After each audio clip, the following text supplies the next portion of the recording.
নমস্কার বন্ধুরা, সুবলয় রান্নাঘরে আপনাদের স্বাগত। আজ বানাবো আমি শিমের চচ্চড়ি। নিয়ে নিয়েছি শিম, 4টে কাঁচা লঙ্কা, বড় চামচের 1 চামচ সর্ষে আর আন্দাজ মতন হলুদ দেবো। প্রথমে আমি কড়া চাপিয়ে দেবো। গ্যাসে কড়া বসিয়ে দিয়েছি।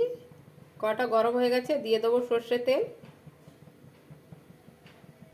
তেলটা গরম হয়ে গেছে, দিয়ে দেবো পাঁচফোড়ন অল্প, দিয়ে দেবো শিমগুলো।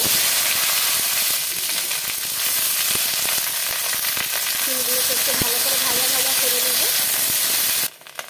দিয়ে দেবো আন্দাজ মতন হলুদ, দিয়ে দেবো চেরা কাঁচা লঙ্কা, দেবো আন্দাজ মতন লবণ, দিয়ে দিলাম বেটে রাখা সর্ষে। আমার সর্ষেটা ভাজা হয়ে গেছে কষা, দিয়ে দেবো অল্প জল।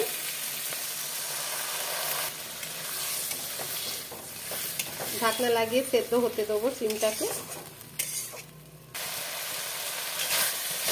আমার রেসিপিটা হয়ে গেছে, আমি এবার অন্য একটা পাত্রে ঢেলে নেব।